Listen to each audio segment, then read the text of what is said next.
सकता। इसीलिए मैं उसके पास एक ब्राह्मण के रूप में जाऊंगा और कवच के लिए याचना करूंगा। ये कौन बोल रहा है? ये बात कौन बोल रहा है? ध्यान से सुन रहे हैं आप लोग? ये बात बोल रहे हैं भगवान श्री हरि। ठीक है। वो कह रहे हैं ये बात ब्रह्मा जी से कि मैं क्या करूंगा, अब शंखचूड़ ने पृथ्वी पर जन्म ले लिया है और क्या है उसके पास, क्या है, कवच है शिव जी का। शिव जी ने उसे त्रिशूल जो दिया था, शिव जी उसे अपने त्रिशूल से मारेंगे और वापस लोग गौलोक आ जाएगा। लेकिन ना, कहेंगे उसके गले में नहीं, मंगल में कवच है। इसको मुझे जाना पड़ेगा, ब्राह्मण बन के याचना करना पड़ेगा, तो वो मुझे दे देगा, तो वो अवश्य ही मर जाएगा। देवताओं ने कहा, परंतु आपने तो उसको वरदान दिया है, जब तक उसकी पत्नी की पवित्रता को नष्ट न किया जाए वे मर नहीं सकता। अब यहाँ पर पत्नी कौन बनी है उनकी?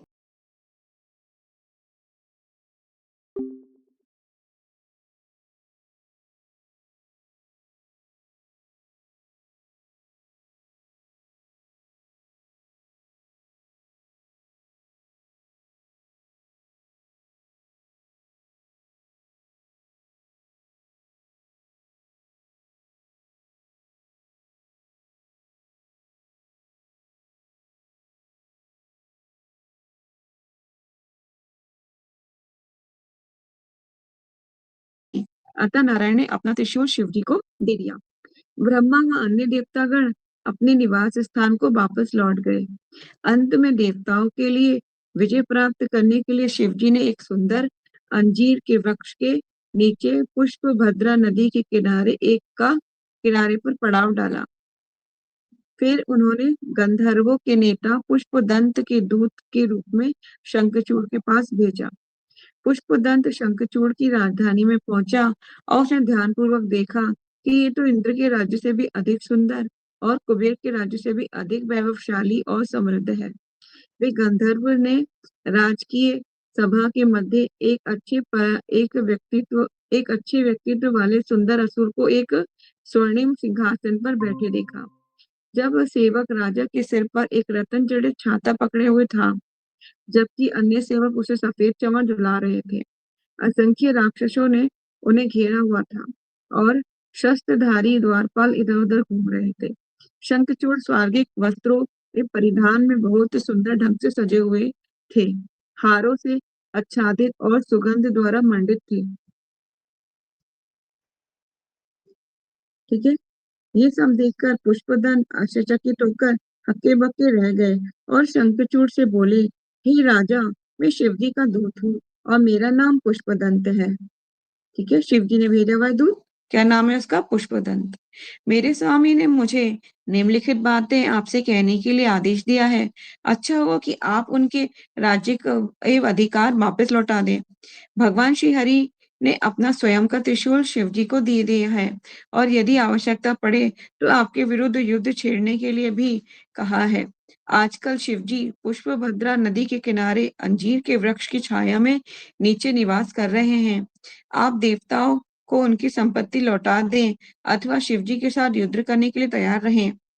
आपका क्या जवाब है? अब असुर जोर से हंसा और कहने लगा, बेहतर होगा कि तुम यहाँ से चले जाओ। मैं प्रातःकाल उनके पास चला जाऊंगा। शिवदूत शिव जी के पास लौट आया और असुर का संदेश प्रेषित किया। इस बीच निम्नलिखित व्यक्तियों का समूह शिव जी के समक्ष प्रकट हुआ। कार्तिकेय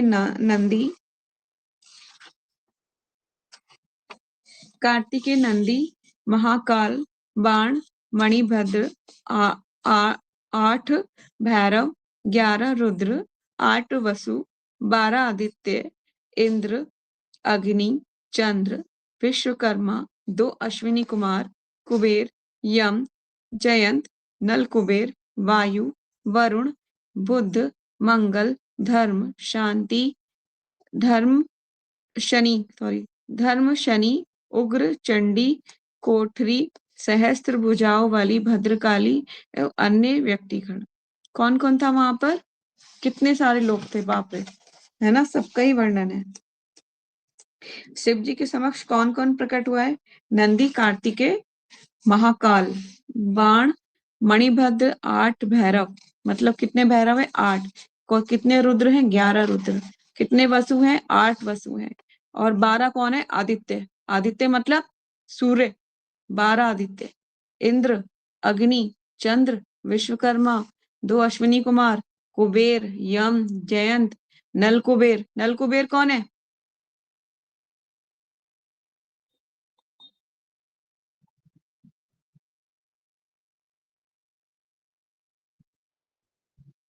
हाँ, नल कुबेर। और उनका दूसरे का नाम क्या था? मणिग्रीव। हाँ। Yes, yes.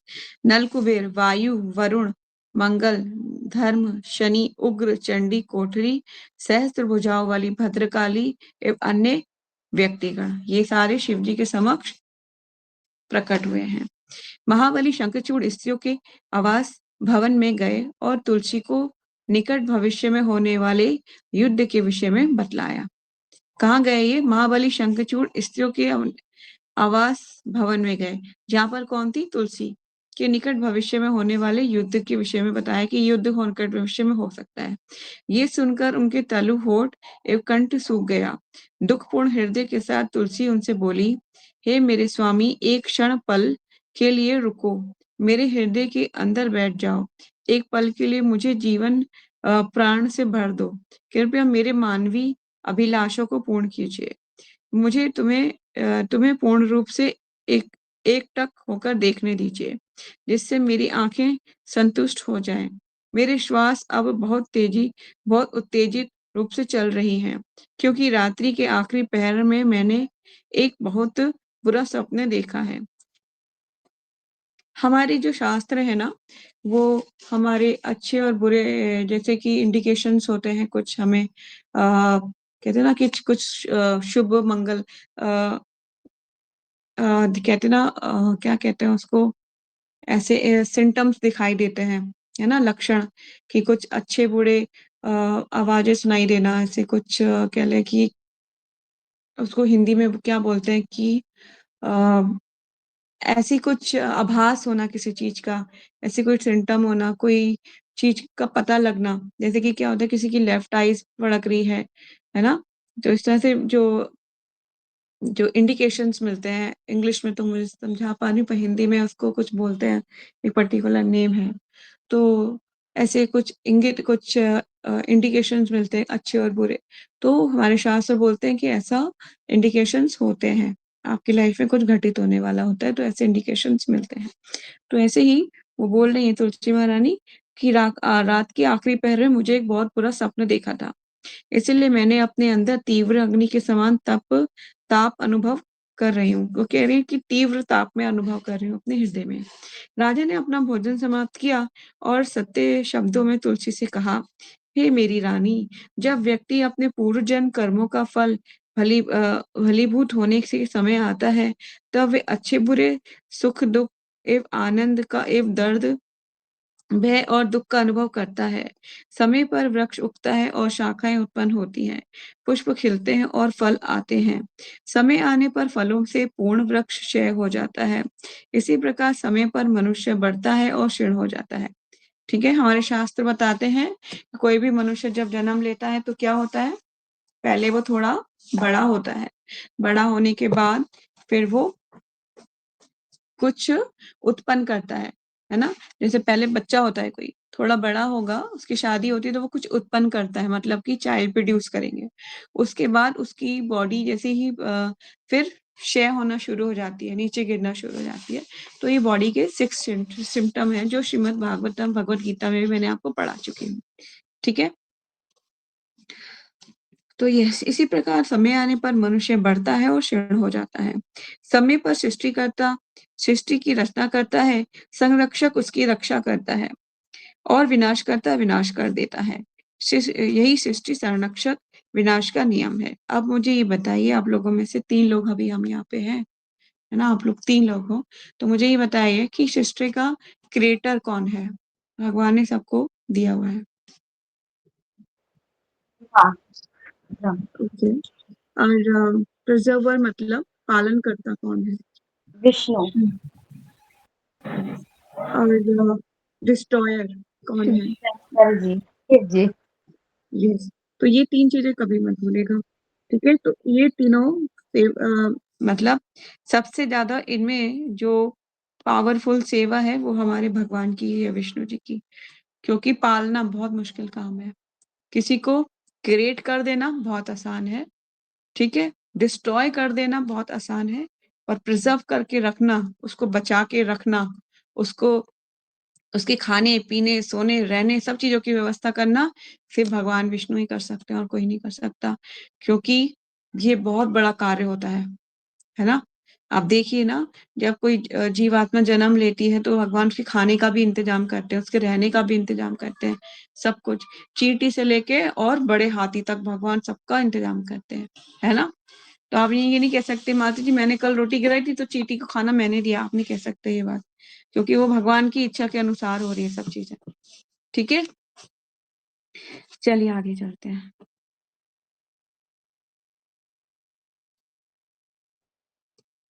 यस, इसीलिए तुम्हें सदा ही भगवान कृष्ण से श्रद्धा एवं आदर सहित प्रेम करना चाहिए, क्योंकि वही सृष्टिकर्ता, पालनकर्ता, विनाशकर्ता हैं। उनका ना ही कोई आदि है, ना ही कोई अंत, और वे भौतिक प्रकृति पर निर्भर नहीं है। भगवान कृष्ण ने अपनी निजी इच्छा से इस प्रकृति को, इसकी चर अचर, जीवित तथा मृत वस्तुओं को प्रकट किया है। ठीक है? तो भगवान के द्वारा ही अखिल ब्रह्मांड संसार चलित है। अब देखिए हम इस टाइम जैसे ही समय बीत रहा है, अब देख कभी-कभी सोचते हैं, नहीं सोचते पता नहीं, मैं नहीं जानती पर मैं हर समय ये सोचती हूँ कि एक-एक दिन निकलता जा रहा है, एक-एक दिन रात होती जा रही है, होती जा रही है, होती जा रही है। कभी फिर अगले दिन फिर मॉर्निंग होगी, फिर डे, फिर नाइट, फिर ऐसे करके पूरा दिन बीता जा रहा है। पर हम प्रोग्रेस कर रहे हैं कि नहीं कर रहे भक्ति में? समय तो निकलता जा रहा है, पर हम कुछ आगे बढ़ रहे हैं कि नहीं बढ़ रहे हैं? थोड़ा अपने आप को जज करना चाहिए, अपने आप को सोचना चाहिए इस बारे में, ठीक है? लेकिन काल की गति के अनुसार जो है अ, ब्रह्मा जी के अगर ब्रह्मा जी के लोक में बैठ के अगर ब्रह्मा जी हमें देख रहे होंगे, तो वो ऐसे ही सोच रहे होंगे कि ना सब सेकंड्स में हमें जन्म ले रहे हैं और सब सेकंड में हम मर जा रहे हैं। मतलब कितना शॉर्ट पीरियड है उनके वहाँ की काल की गणना के अनुसार। ठीक है? तो वो तो बहुत मतलब हम चीड़ कीड़े-मकोड़ों से भी ज़्यादा उनकी तो सोच होंगे बस ये मर रही हैं आत्माएँ, जीवात्मा जन्म ले रही है, मर रही हैं, मर रही हैं, जा रही हैं। पर हमारे काल की गति के अनुसार, वहाँ का समय के अनुसार कितने बड़ा डिफ़रेंस है, बहुत ज़्यादा बड़ा डिफ़रेंस है। इसलिए हमें शास्त्रों से पता चलता है कि हम कहाँ पर स्टैंड कर रहे हैं। ब्रह्मा से लेकर घास के तिनके तक सारी वस्तुएं कृत्रिम तथा अस्थायी हैं, समय पर विकसित होती हैं और क्षय हो जाती हैं। अतः तुम्हारे लिए अच्छा हुआ कि तुम राधा रानी के संगी भगवान कृष्ण से अत्यधिक प्रेम करो। कौन कह रहा है ये? शंखचूड़ कह रहा है किससे? तुलसी महारानी से। जो भौतिक प्रकृति के तीनों गुणों से पृथक हैं और जो सबके अंदर परमात्मा रूप में है और जो सभी के स्वामी है। ठीक है? क्योंकि वो उनको उनके असली गंतव्य तक पहुंचाने का प्रयास कर रहा है। कृष्ण का आश्रय ग्रहण करो, क्योंकि केवल उनके आदेश पर ही वायु तेजी से बहती है और सूर्य ऊष्मा प्रदान करता है, इंद्र वर्षा करता है और मृत्यु मनुष्य के पास जाती है और अग्नि प्रज्वलित होती है और चंद्रमा आकाश में चलता है। परम कृष्ण को खोजो, जो मृत्यु की मृत्यु है, समय समय का समय है, सृष्टिकर्ता का रचयिता है, संरक्षक की सुरक्षा करने वाला है और विनाशकारी का विनाश करने वाला है। उनकी शरण ग्रहण करो। हे प्रिय, कोई भी किसी का मित्र नहीं है, परंतु भगवान श्री हरि कृष्ण सभी के मित्र हैं। इसीलिए उन्हीं से प्रार्थना करो और उनकी सेवा करो। यस। ठीक है? तो भगवान ही अल्टीमेट गोल है। अल्टीमेट कहते हैं ना बेस्ट फ्रेंड भी भगवान है हमारे, सब कुछ भगवान है, एवरीथिंग। तभी भगवान कहते हैं ऑल इन ऑल, सर्व सर्वा। आगे चलते हैं। Page number 29 second paragraph. मेरी प्रिय, अब बाधे बोले मेरी प्रिय, मैं कौन हूँ और तुम कौन हो? हमारे कर्मों के अनुसार ईश्वर ने ही हमारा मिलन किया है। विधाता ने हमें विलक भी कर देगा। जब संकट आता है तो केवल मूर्ख ही परेशान होते हैं, बुद्धिमान कभी नहीं लड़खड़ाते। चक्र के समान सुख और दुख हमेशा घूमता रहता है ना? जैसे कि चक्र घूमता है ना? ये चक्र आप राउंड राउंड देखा है आपने चक्र घूमते हुए? जब चक्र घूमता है तो कभी फॉर एग्जाम्पल कि मैं क्या कैसे बताऊं, जैसे कि ये पेंसिल है, अभी इस डायरेक्शन में है, देख रहे होंगे आप, है ना, इस डायरेक्शन में है, और समझ लीजिए फॉर एग्जाम्पल ये चक्र है।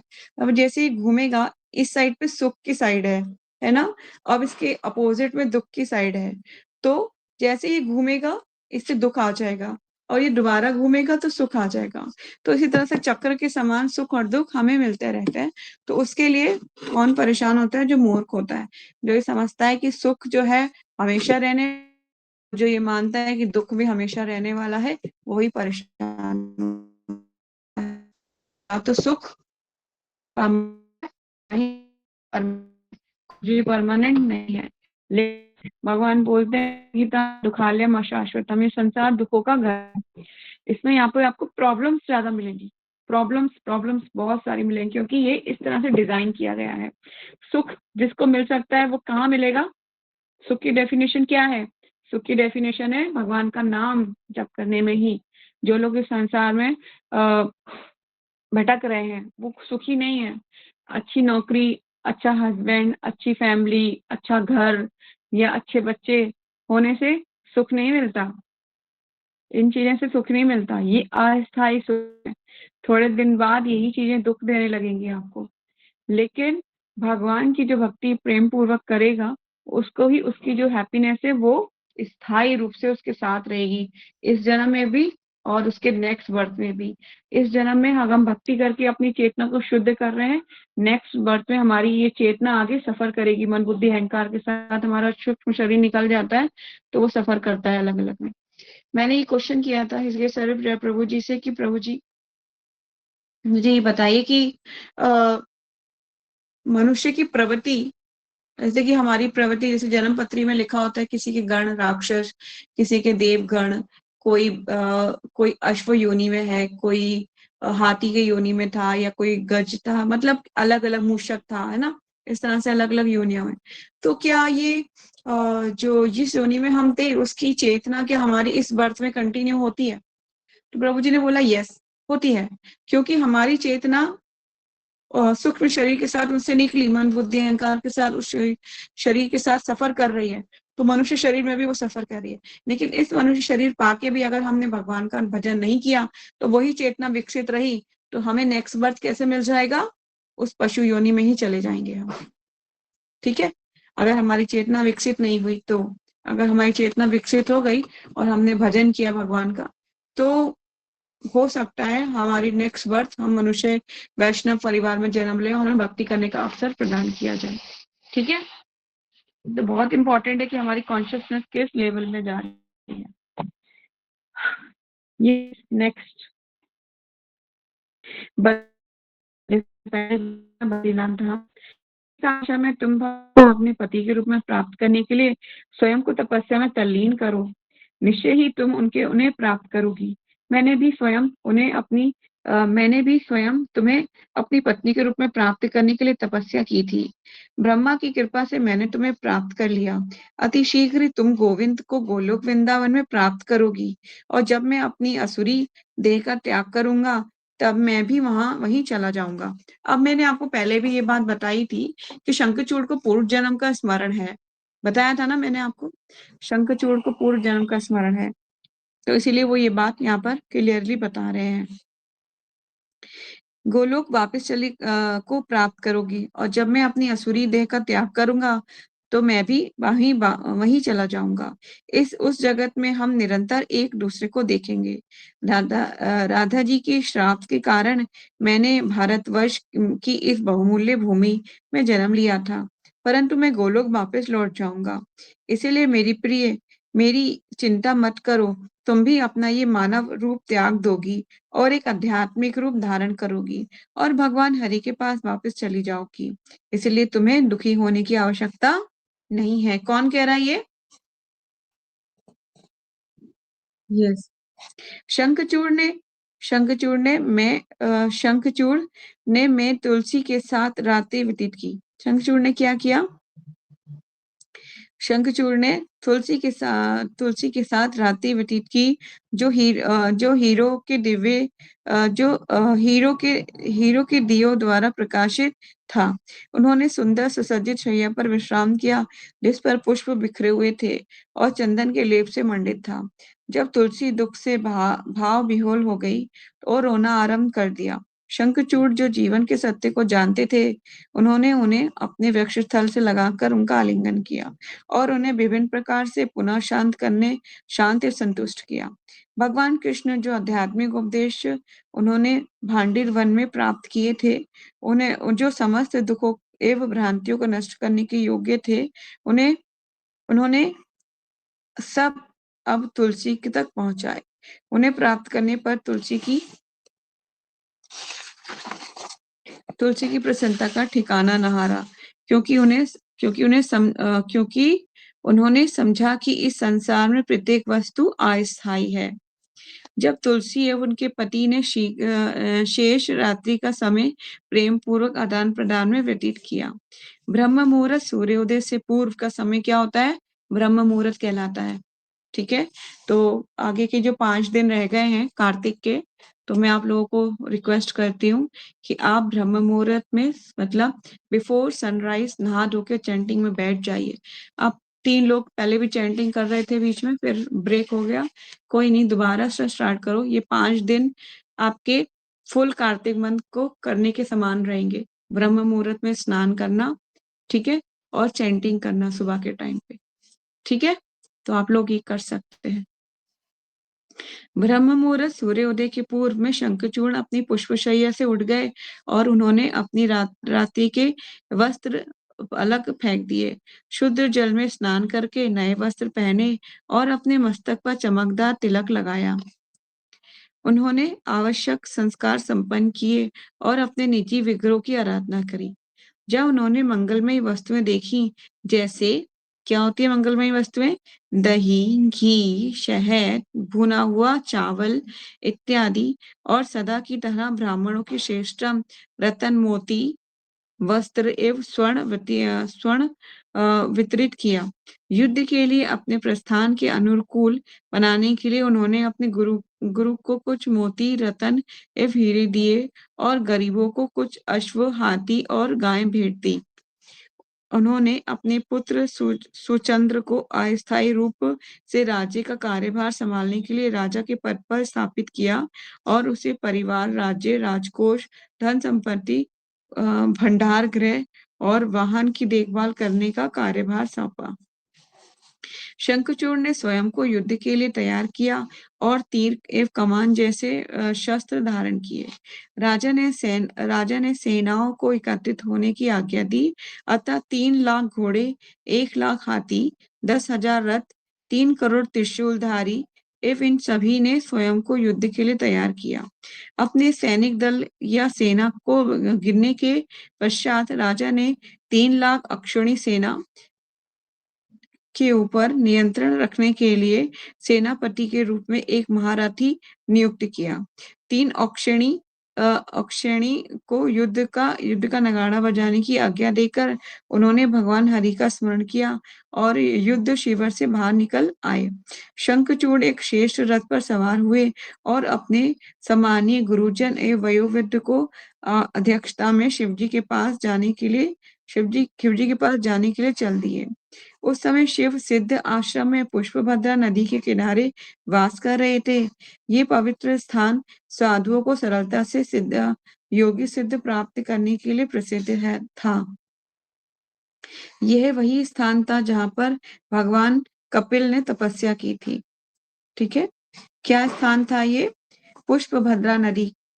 ठीक है, पुष्पभद्रा नदी का स्थान था जहाँ पे शिव जी वास कर रहे थे और वहां पर भगवान कपिल देव ने भी तपस्या की थी। जब असुर वहां पहुंचा तो उसने शिवजी को अंजीर के वृक्ष की जड़ में योग समाधि की मुद्रा में बैठे देखा। सहस्त्र सूर्य के समान चमकदार दिखते हुए शिवजी मुस्कुरा रहे थे और ऐसे प्रतीत हो रहे थे जैसे उनके शरीर से प्रत्येक छिद्र से असीमित प्रकाश निकल रहा हो। एक त्रिशूल पकड़े हुए थे, उनका सिर उलझे हुए बालों को चमकदार गुच्छे से आच्छादित था। उनके 5 मुख थे और प्रत्येक मुख में 3 नेत्र और उनकी गर्दन के चारों ओर सांप लिपटे हुए थे। और वे मृत्यु की मौत, विश्व का संहार करने वाले और एक शक्तिशाली ईश्वर थे। उनका मुख शांतिपूर्ण एवं अभिशुद्ध और सुंदर था। शिव जी शिव जी का रूप कैसा है आप लोगों को पता ही है ना? क्योंकि वैष्णव नाम यथा शंभु, वो पूर्ण वैरागी हैं। वैरागी से मतलब कि भगवान शिव कभी भी किसी भी भौतिक ऐश्वर्य को ग्रहण नहीं करते, पर वो भौतिक ऐश्वर्य प्रदान ज़रूर कर देते हैं। जैसे कि अगर किसी को कुछ चाहिए भौतिक ऐश्वर्य, तो वो प्रदान करते हैं, पर वो खुद ग्रहण नहीं करते। इसीलिए उनको बोला जाता है कि पूर्ण वैरागी और वैष्णव में सबसे श्रेष्ठ, भगवान को अत्यंत प्रिय है शिव जी। ठीक है? शिव जी को देखकर शंखचूड़, और भागवतम में आप जब उनकी स्तुतियाँ पढ़ोगे ना, शिव जी जो भगवान के लिए स्तुतियाँ करते हैं, वो बहुत ही ऑसम है, बहुत ऑसम है। एक-एक लाइन भगवान के चरणों से लेके जब उनके मुख तक पहुँचते हैं, बहुत सुंदर स्तुतियाँ हैं। मैं तो बोलूँगी कि जल्दी से आप अपने बुक सिलेबस कंप्लीट कीजिए ताकि श्रीमद् भागवतम आप पढ़ पाओ। ठीक है? बुक फॉर्म में पढ़ना बहुत अच्छा रहता है। चलिए, शिव जी को देखकर शंखचूड़ अपने हाथों से नीचे सॉरी शंखचूड़ को देखकर शिव जी को देखकर शंखचूड़ अपने रथ से नीचे उतरे और अपनी समस्त सेना सहित शिव जी के समक्ष नतमस्तक हो गए। शिव जी ने प्रसन्नतापूर्वक उनका अभिवादन किया और कहा, अपने पूर्व जन्म में गोलोक में तुम बहुत अधिक धार्मिक थे और भगवान कृष्ण के मुख्य ग्वाल सखा थे। राधा रानी के श्राप के कारण तुम यहाँ असुरों के स्वामी बन गए हो, परंतु तुम भी एक वैष्णव हो। क्या कह रहे हैं शिव जी? कि तुम भी क्या हो? एक वैष्णव हो। वैष्णव कौन होता है? जो भगवान विष्णु का भक्त होता है, वो वैष्णव होता है। एक वैष्णव प्रत्येक वस्तु को ब्रह्मा के पद से लेकर घास के एक तिनके के क्षण को माया ही देखता है। वैष्णव कैसा देखता है? प्रत्येक वस्तु को देखता है, चाहे वो ब्रह्मा का पद क्यों ना हो, वो कैसे देखता है? एक तिनके के समान देखता है उसको। बड़े से बड़ी चीज आप उसके सामने रख दीजिए और उसको प्रसन्नता नहीं होती उसे देख के। बड़ा से बड़ा पद आप उसको ऑफर कर दीजिए, उसको कोई इच्छा नहीं होती, कोई खुशी नहीं मिलती। पर हाँ, उसको अगर स्पिरिचुअली आप उसको इंक्लाइन करें, मतलब स्पिरिचुअल कोई चीज भगवान से जोड़ें, तो उसको खुशी होती है, प्रसन्नता होती है। ठीक है? तो वैष्णव के ये गुण हैं। एक वैष्णव प्रत्येक वस्तु को ब्रह्मा से एक के पद से लेकर घास के एक तिनके तक माया ही देखता है, माया ही समझता है। उसको यदि 4 प्रकार की मुक्ति भी दी जाए, तो सालोक्य, साष्टी, सामीप्य एवं सारूप्य, तब भी वे उनकी ओर ध्यान नहीं देता। ठीक है? ये जो मुक्तियाँ हैं, चाहे उसको प्रदान की जाएँ, तो वो उन पर क्या करेगा? ध्यान भी नहीं देगा। आप ये लाइन पैराग्राफ को मार्क कर सकते हैं।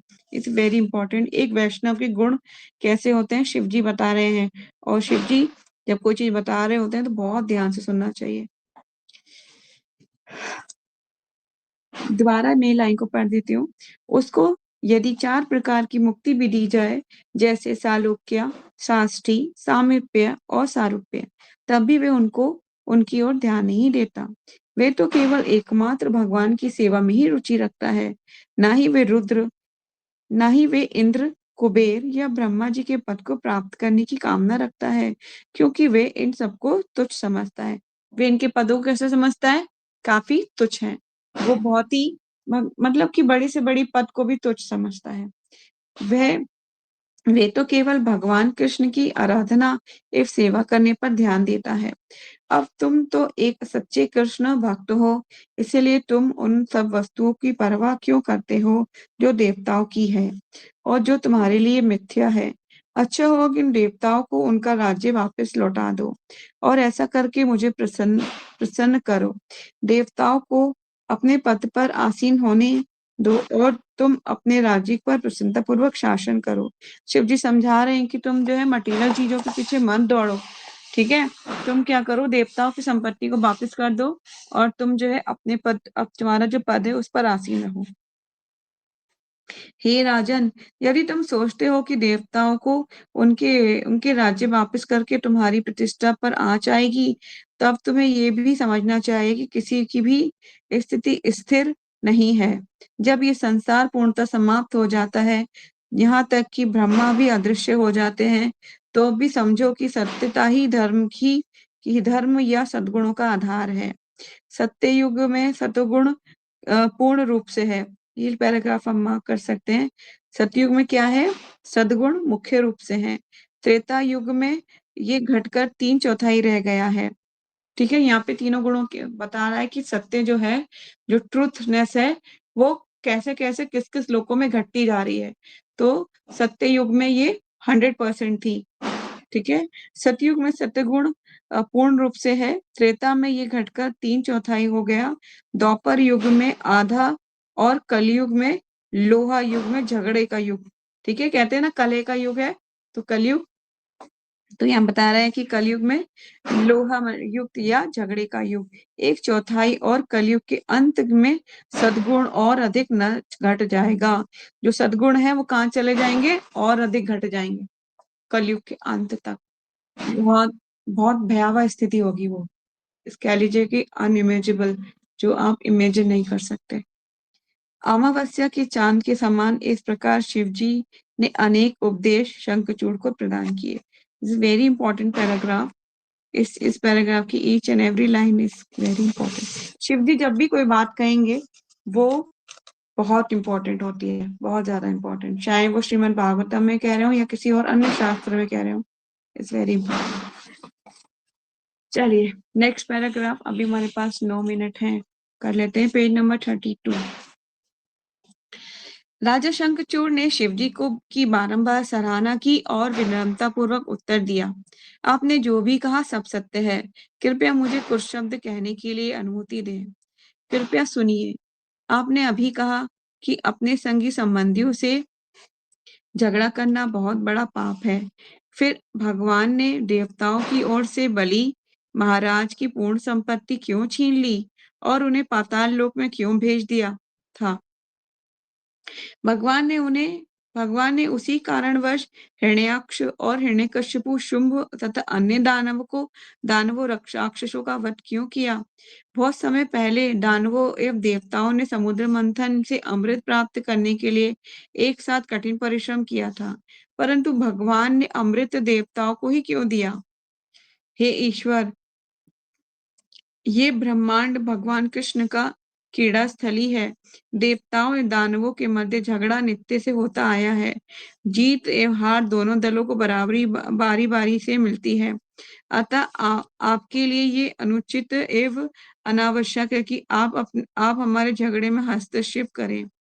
हे महान स्वामी, आपके लिए तो दोनों ही आपके संबंधों एवं मित्र हैं। आपका स्वभाव तो महान गुण संपन्न है। आपकी दृष्टि में तो देवता एवं दानव दोनों ही समान हैं। अतः हमारा विपक्षी बनना एवं देवताओं का समर्थन करना आपके लिए निश्चय ही अनुचित बात है। युद्ध जीतकर प्राप्त होने वाली कीर्ति आपको प्राप्त होगी और वह इतनी महान नहीं होगी जितनी हमारे जीतने पर होगी। यदि हम आपको परास्त कर देते हैं तो भी तब जो भी अपयश एवं कलंक आप पर लगेगा वे उससे बहुत बड़ा होगा, क्योंकि हम छोटे हैं और आप महान हैं। शंखचूड़ ये कहने का प्रयास कर रहे हैं कि भगवान जो शिव जी आप बहुत महान हैं, आप हमसे युद्ध ना करें, क्योंकि अगर आप हमसे युद्ध करेंगे और हार गए तो आपको ज्यादा मतलब कह रहे हैं कि आपको ज्यादा कलंक लग सकता है, क्योंकि शिव जी बहुत ऊंची पोजीशन है ना उनकी, क्योंकि शंखचूड़ को लग रहा है कि मैं उनको हरा दूंगा। तो ये एक वार्तालाप है। ठीक है, तो अब हमारे पास 6 मिनट है। आप लोगों का कोई क्वेश्चन है तो ले सकते हैं, बाकी अब मुझे लग रहा है कि इसको कल कंटिन्यू करना चाहिए। अगर नहीं है कोई क्वेश्चन तो फिर हम एक पैराग्राफ और पढ़ सकते हैं।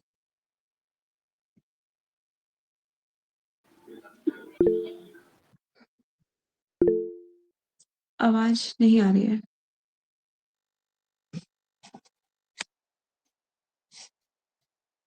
यस, पूछिए।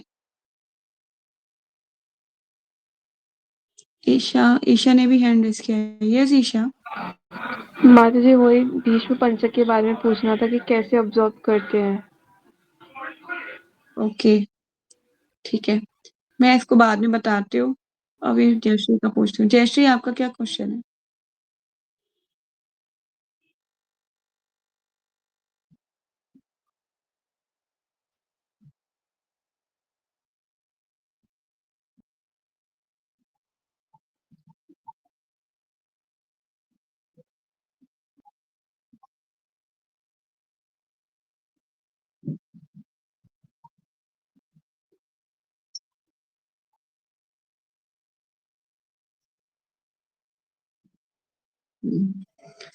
देखो, शास्त्रों के हिसाब से कुछ लोग बोलते हैं ऐसा कि नहीं चल सकते। ऐसा वो लोग बोलते हैं जो ये चाहते हैं अपने तरीके से चीज़ों को मोल्ड करना।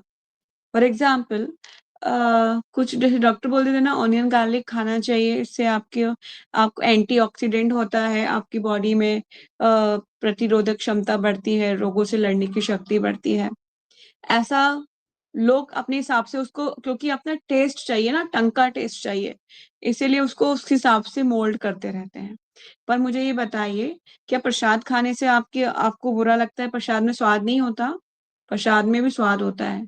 और रही बात एंटीऑक्सीडेंट की, क्या प्रसाद खाने से क्या बीमार पड़ जाते हैं? कोई नहीं। मुझे तो नहीं भक्त लोग नहीं कोरोना में कितने भक्त मरे होंगे?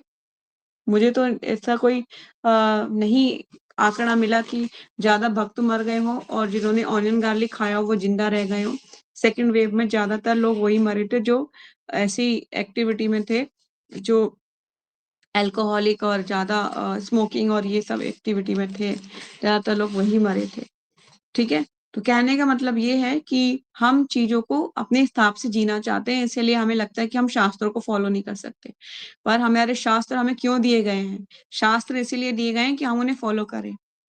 कोई भी लॉ क्यों बनाया जाता है? फ़ॉलो करने के लिए बनाया जाता है, ना कि सिर्फ़ उसको लेके और उसको फ्रेम करके दीवार पे टाँगने के लिए नहीं बनाया जाता। नहीं तो फिर इनका क्या यूज़ है? क्यों बनाए गए? है ना? लॉ का मतलब यही होता है कि उनको फ़ॉलो करना है। तो हमारी जो शास्त्र हैं एक तरीके से हमें डू एंड डोंट्स के बीच में अंतर बताते हैं कि क्या करना है, आपको क्या नहीं करना है। ठीक है? जो लोग शास्त्र फ़ॉलो नहीं करेंगे, उनकी लाइफ़ तो कुत्ते-बिल्ली के जैसी होगी और लोग जी भी ऐसे रहे हैं। है ना? आप देखिए आपके आस-पास बहुत से ऐसे लोग मिल जाएँगे, जो रात को लेट सोते हैं और सुबह लेट उठते हैं, पशुओं के समान जीवन व्यतीत कर रहे हैं। है ना? मैंने तो मतलब यहाँ तक देखा है कि कुछ लोग ऐसे-ऐसे मास्क खरीदते हैं, जो फेस मास्क होते हैं ना, लगाने वाले, ऐसे मास्क खरीदते हैं और वो अजीब-सा कुत्ते-बिल्ली का मास्क खरीदते हैं, कुत्ता बना हुआ है, बिल्ली बनी हुई है या फिर मैंने बहुत पहले ये भी देखा था, एक ब्यूटी प्लस करके एक ऐप था, उसमें कुत्ते-बिल्ली की शक्ल बन जाती थी। तो मतलब लोगों को बड़ी खुशी होती थी, कुत्ते-बिल्ली बन गए, ऐसे-ऐसे लटक में। तो मतलब उनकी प्रवृत्ति इस टाइप की है, होती जा रही है। इसलिए मनुष्य बनो, कुत्ते-बिल्ली बनने के लिए अगर यही काम करना है तो बहुत आसान है, कुत्ते-बिल्ली बनना है तो बहुत आसान है, भगवान नेक्स्ट बर्थ में कुत्ता-बिल्ली जो चाहो वो बनाएँगे। कुत्ता बनना है, बिल्ली बनना है, सुअर बनना है, छिपकली बननी है, सब कुछ बनाएँगे। सारी इच्छाएँ फुलफिल करेंगे। है ना? तो आप चूज़ कर लीजिए आपको क्या करना है। शास्त्र हमें फ़ॉलो करने के लिए ही दिए गए हैं। ठीक है? तो आज ये हम इधर करेंगे। ईशा का क्वेश्चन था विष्णु पंचक को लेके, तो विष्णु पंचक की बात तो ये सुन लीजिए। कल है एकादशी और कल देव उठावनी एकादशी से इस बार 4 डेज़ का ही विष्णु पंचक रहेगा, कुछ तिथियों के हिसाब से। ठीक है? तो विष्णु पंचक फास्ट को ऑब्ज़र्व करना ईज़ी नहीं है, बहुत टफ है। कई वो यूट्यूब वीडियोज़ में उसको ईज़ी करके बताया गया है नए लोगों के लिए। ठीक है? जो नए लोग हैं, नहीं ऑब्ज़र्व कर सकते, हार्ड उनको बहुत तेज़ मुश्किल लगता है, तो उनको बोल दिया गया है कि आप क्या कीजिए एकादशी प्रसाद खा के व्रत रख लीजिए। है ना? ऐसा बोला गया है कि एकादशी का फलाहार लेके आप 4 दिन का फास्ट कर लो, ऐसा बोला गया है। लेकिन आपको मैं रियल बताऊँ तो एक जो जो हमारा अ, भीष्म पंचक फास्टिंग है वो बहुत टफ है। 3 लेवल्स में वो किया जाता है, ठीक है? तो 3 लेवल्स में होता है। फर्स्ट लेवल में मैंने पहले भी बताया है आपको, मैंने वॉइस नोट भेजा था। फर्स्ट लेवल होता है पंचगव्य। पहले दिन आप नहीं कर पाओगे, ऐसा बहुत कर पाते, बहुत मुश्किल होता है, सेवा बहुत होती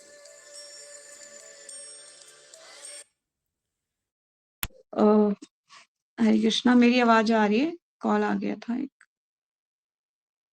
जल्दी से वाइंड अप करेंगे एक सेकंड। तो फर्स्ट लेवल में पंचगव्य पहले दिन मैं कॉल ले लूँ, फिर मैं कॉल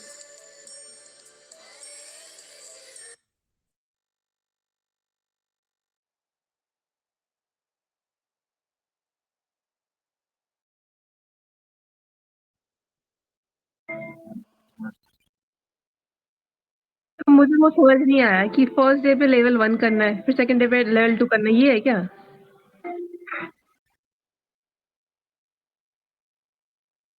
लेवल 3 तो सही है वैसे, देखा था मैंने।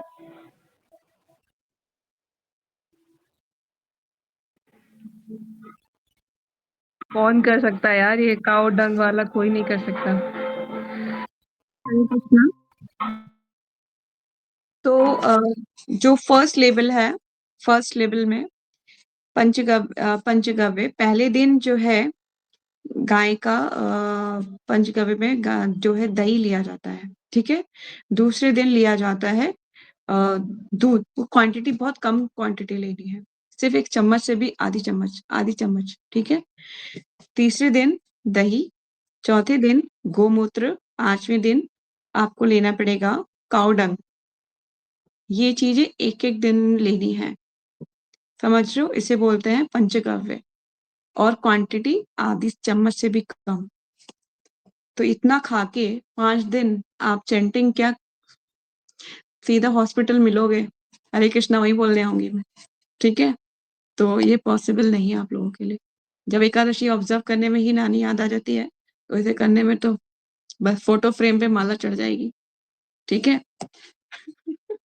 डोंट बी टेक सीरियस, पर मैं मजाक कर रही हूँ।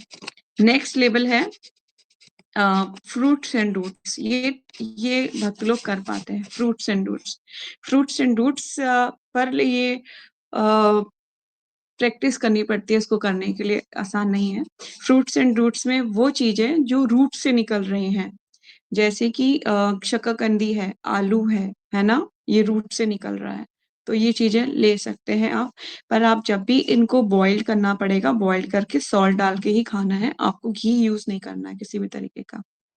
आप टेस्ट के लिए सिर्फ आप जीरा यूज कर सकते हो, कोरिएंडर भी यूज नहीं करना, कोरिएंडर भी यूज नहीं करना, चिली भी यूज नहीं करनी है आपने उसमें, ठीक है। तो ये चीजें आपको ले सकते हो आप, ये आती है रूट्स में, जो भी चीजें रूट्स में आ रही है ना। फ्रूट्स, अब आ जाओ फ्रूट्स के ऊपर। फ्रूट्स में आप एप्पल ले सकते हो, ठीक है। एप्पल, जिन फ्रूट्स में सीड्स नहीं होते, जैसे ज्यादा सीड्स किस में होते हैं, अनार में होते हैं ज्यादा सीड्स, और जो आपका गावा होता है, अमरूद होता है, उसमें सीड्स ज्यादा होते हैं, वो फ्रूट्स नहीं लेने होते, ठीक है। अमरूद है, केला है, ये आप ले सकते हो, ठीक है। और कोकोनट, कोकोनट वाटर आप ले सकते हो, कोकोनट की स्मूदीज बना सकते हो। वो जो होता है, क्या कहते हैं, खजूर होते हैं, खजूर वगैरह डाल के वो बना सकते हो, ठीक है। तो ये चीजें लेनी है। इस बार तो सिर्फ 4 दिन का ही है, चौथे दिन शाम को पारायण करके आपने जो चीजें छोड़ी हैं वो चीजें आपको खानी पड़ेंगी, लेकिन पंचगव्य जरूर खाना पड़ेगा फिर भी। लास्ट दिन, जिस दिन कार्तिक पूर्णिमा है, उस दिन शाम को आपको थोड़ा सा दही, थोड़ा सा घी, एक एक चम्मच, आधी चम्मच से भी कम, आधी चम्मच से कम घी, आधी चम्मच से कम दूध, दही, और काऊ डंग और काऊ यूरिन को मिला के आपको लेना पड़ेगा, ऑफर करके भगवान को, तो लेना पड़ेगा, वो तो खाना ही पड़ेगा, इम्पोर्टेंट है। और इन 4 दिनों, इन 5 दिनों में जो और एक तीसरा भी लेवल होता है, वो भी बता देती हूँ मैं आपको, उसको कहते हैं हविष्य।